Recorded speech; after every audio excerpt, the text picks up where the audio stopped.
My task for tonight is to exemplify the implementation of understanding by design. So let me first share to you a quote by Stephen Covey from the habits of highly effective people. He said, "To begin with the end in mind means to start with a clear understanding of your destination. It means to know where you're going so that you better understand where you are now, so that the steps you take are always in the right direction." So when we are trying to plan for something, usually we have already in mind the desired output. But of course, before achieving the desired goal, we need to plan on what to do. We need to indulge ourselves in working it out. We need to think of several ways for us to be able to attain that goal. So, in that way, we became a reflective person, asking ourselves big questions for big ideas that would lead us to the desired goal. Now, the second one is a reflection of a teacher on using UBD. The teacher said, "That's what I find so exciting about this process. It is so much better for me and the students to be in the middle of a UBD. Everything seems so relaxed. I'm more confident and the students are very excited. They seem to sense something more at the core of what we're doing. I suppose they sense the goal. The goal is usually not revealed as completely and clearly. I know what my students know. I know what they don't know, and I know what I need to do." How liberating. So it seems like the teacher here likes how the UBD works, both on students and for the teacher. But what is UBD? What is understanding by design? Understanding by design, it is a concept that starts with the end, that before you start, you think about what is really important for the students to know and to understand before you plan for an activity. UBD is not a perspective program. It is an approach that will help you better focus your design, work on how to achieve understanding that you target. UBD is not a philosophy of education, nor does it require a belief in any single pedagogical system or approach. It is a way of thinking more carefully and forcefully about the nature of any design that has understanding as the goal. UBD, it avoids us from doing the twin sins of aimless activity and superficial coverage. So what are these twin sins? These are activity-oriented and coverage. So in activity-oriented, the teacher here gives a lot of activity. So that is the so-called drill kill. The teacher is not being specific with what he or she wants for the students to know and to understand. The teacher is putting the topic into a mystery, wherein learning should not be a mystery. When the students walk into your classroom, he should know first what they are doing that day. Second, why they're doing it. So the error of activity-oriented is that it is called or considered as the hands-on without being minds-on, engaging experiences that lead accidentally, if at all, to achievement or insights. So the activities, though fun and interesting, doesn't lead anywhere intellectually. The second form of aimlessness is called the coverage. So the students march through a textbook page by page, or the teacher to the lecture notes, in a valiant attempt to traverse all the factual material, in a valiant attempt to traverse all the factual within the prescribed time. Now, understanding by design. So let us first define what is design. Design, according to Oxford Dictionary, is to have purposes and intentions, to plan and to execute. Teachers are designers. An essential of our profession is that crafting of curriculum and learning experiences with specified purposes. You probably heard some people say, if you don't know where you are headed, then any road will take you there. So the point is a very serious one in education. We are quick to say what things we like to teach, what activities we will do, what learning materials we will use. But without clarifying the desired results of our teaching, how would we ever know if our design is appropriate or arbitrary? How would we ever distinguish merely interesting learning from effective learning? How would we ever meet content standard or arrive at student hard-won understanding? Unless we think through what those goals imply for the learner's activities and achievements. So therefore, good design is not just about gaining new technical skills, but it is about being more specific with the purposes and what those goals imply. Now let's define understanding. Understanding, insightful use of knowledge and skill observable in performance. So these are insights of ideas, situations, people, and processes manifested in various appropriate performances. To understand is to make sense of what one knows, to be able to know why it's so, and have the ability to use it in various situations and contexts. Understanding is revealed via the 6 facets.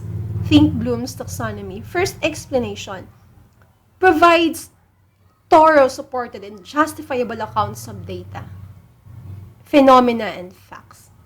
Second, interpretation. It provides meaning, bringing text to life. Third is application. The ability, when you understand, you have the ability to you have the ability to use the knowledge effectively in various situations in real diverse contexts. Perspective. These are the critical and insightful points of view. Empathy, the ability of getting inside another person's feelings and worldview. Self-knowledge that is perceived by personal style, projections, and habits of mind that both shape and impede understanding. Understanding essential for maximal recall and apt transfer of content to new situations. A reflective recursive spiral. So, when you understand, you can absorb what is being said. Now, understanding by design is also called backward design. Why? Because its focus is to clarify results and evidence of them before designing the lessons. So there are 3 stages of backward design. First, what do you want for the students to know and to understand? Second, what is the evidence that the student will produce to show you that they understand it? Third, after identifying the desired results and building your assessment, it's now time to plan for an appropriate learning experiences and instructions. First, stage 1, identify the desired results. Since it consists of 4 components: content standards, understandings, essential questions, knowledge, and skills. Now, what are these big ideas? Facts to memorize are not big ideas. To determine big ideas, ask yourself, why, so what, or for example, what is the moral of the story, or how would the topic be applied beyond the classroom? Some questions for identifying truly big ideas. Does it yield optimal depth and breadth of insight into the subject? Does it have many layers and nuances not obvious to the naive or inexperienced person? Do you have to dig deep to really understand its meanings and implications, even if you have surface grasps of it? Is it therefore prone to misunderstanding as well as disagreement? Are you likely to change your mind about its meaning and importance over a lifetime? Does it reflect the core ideas as judged by the experts? So, essential versus leading questions. Which is better, essential or versus leading questions? So, what are essential questions? Essential questions, these are questions that doesn't yield a single straightforward answer, but produces plausible responses in which knowledgeable people may seem to disagree. So that calls for an open-ended answers, or it doesn't have just the essential questions. These are the open-ended questions. This is not answerable by yes or no. So it is designed to uncover new ideas, views, lines of argument. So leading questions, this have a single straightforward answer. So designed to cover knowledge. So this is just a top path question. Now, UBD design standards stage 1. To what extent does the design focus on the big ideas of targeted content? You have to consider, are the targeted understandings enduring based on transferable big ideas at the heart of the discipline and in need of uncoverage? The targeted understandings framed by questions that spark meaningful connections, provoke genuine inquiry and deep thought, and encourage transfer. The essential questions provide provocative, arguable, and likely to generate inquiry around the central ideas rather than a pat answer. Are appropriate goals identified? Are valid and unit-relevant knowledge and skills identified? So, for identifying the desired results, objectives that enable knowledge clearly specify in measurable terms what all students should know and be able to do to achieve the desired understanding and to respond to essential questions. Ideally, understanding-driven objectives should begin with behavioral verbs, reflective of one or more of the 6 facets of understanding: explanation, interpretation, application, perspective, empathy, and self-knowledge. So this, in identifying these results, we have to consider the 6 facets, the Think-Bloom's taxonomy. Now, stage 2, assessment evidence. What is the evidence that will show understanding? You are now building your assessment. Essential questions: what are key complex performance tasks indicative of understanding? What other evidence will be collected to build the case for understanding knowledge and skill? How will students self-assess? So in backward orientation design, it suggests that we think a course or unit in terms of collective assessment evidence needed to document and validate that the desired result has been achieved, not just merely a content to be covered or a series of activities. And this approach encourages teachers and curriculum planners to think like an assessor before designing a specific unit or lesson.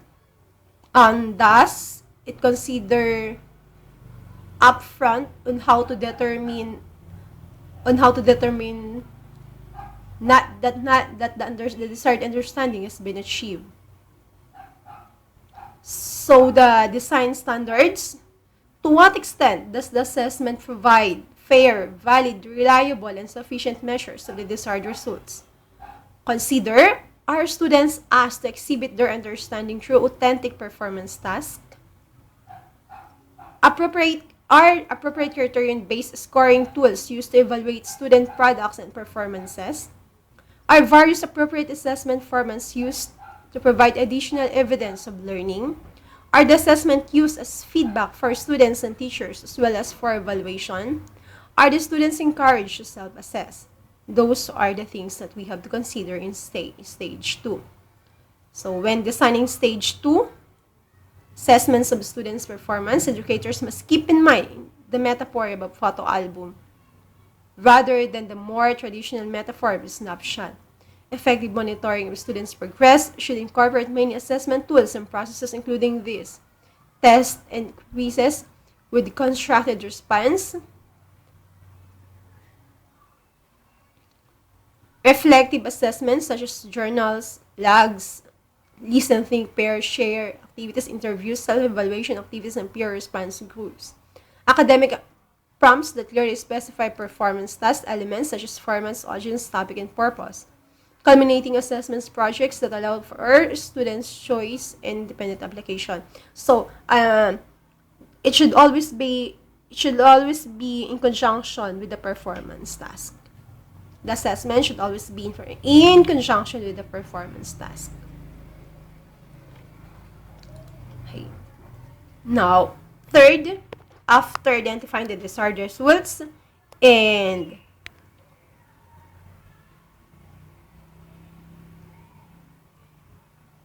for building your assessment, and after evaluating what should be used in the assessment, it's now time to plan for learning experiences.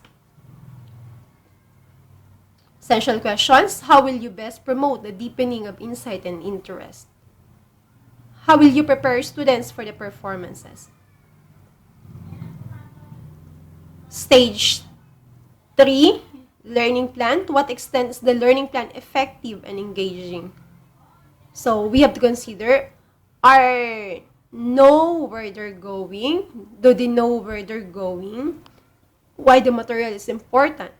And what is required of them? So we have to consider the word to. Be hooked, engage in digging into the big ideas, problem solving, and experimentation. Have adequate opportunities to explore and experience big ideas and receive instruction to equip them for their required performances. Have sufficient opportunities to rethink, rehearse, revise, and reflect their work based upon timely feedback. Have an opportunity to evaluate their work, reflect on their learning, and set goals.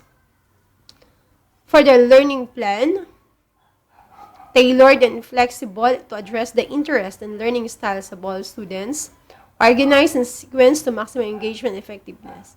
So, overall design: to what extent is the entire unit coherent with the elements of all three stages aligned? So, we have to consider, again, in stage 3, we have to consider learning plan. So, these are the example. This is a one-page template with design questions for teachers. Stage 1, again, that is the desired results. We have the goals, understanding, questions, essential questions, knowledge, and skills. So we have to identify what key knowledge and skills will students acquire as a result of this unit. What should they eventually be able to do as a result of such knowledge and skills? And then, what are the skills? What are the desired skills that you want for the students to have?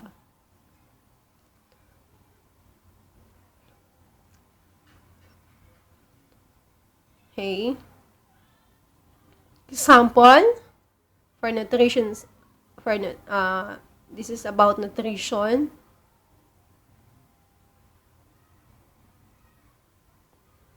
Okay, now stage 2.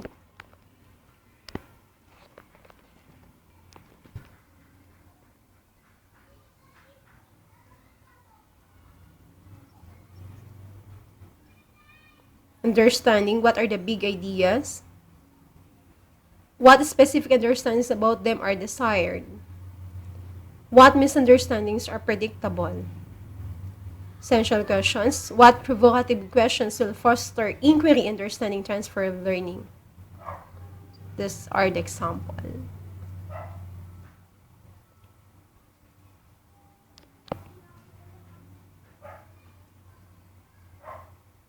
And then, what key knowledge and skills will acquire as a result of this unit? Students will know, like, for key terms. Students will be able to, particularly what skill? Read and interpret, analyze. So that is stage 1. What are the desired results that you want for the students to know and to understand? Now, the second one, the stage 2, assessment evidence. Example, for the performance task. Through what authentic performance task will students demonstrate the desired understandings? So this is the example. Students create an illustrated brochure. This is the authentic performance task. Performance task, so hands-on. So that should be the hands-on, the task. And then the other evidence, like for example, what other, like for example, quizzes, tests, academic prompts, observations, homework journals. Okay. So quiz, the food groups, and then food pyramid. Prompt, describe two health. So it is always in conjunction with the performances. So for self-evaluation, they can also have the self-evaluation. Like for example, self-assess the brochure or what you eat, self-assess the camp menu. Okay, so that's it. Now the last stage 3 learning plan. The word 2. Okay, so you should have a calendar. So the word 2 should always be applied, should be visible in the learning plan. And then you need to have the calendar of activities. Like for example, if they have, for example, you in the topic will be discussed for how many weeks. So the list of activities should be put in the calendar of activities. Okay, so now this one is the policy guidelines on the implementation of the 2010 secondary education curriculum. So UBD was implemented last 2010, year 2010. There's no recent memo for this one because it is by implementation is by schedule. For example, for the year 2010 to 2011, first year level only will be the one to try using the UBD. Okay, so for this time, that is the second year level. So later, I will be I'll be showing you a video regarding with the interview with the second year level English teacher about the implementation of UBD in their school. So for DepEd Order number 76, section 2010, the refinement of the curriculum followed the understanding by design framework, which covers 3 stages. Okay. Now, what are the voices from the field? What do experienced users say about the strengths and challenges of understanding by design? Okay. So, this is a short interview about the UBD implementation Manila Science High School English Department.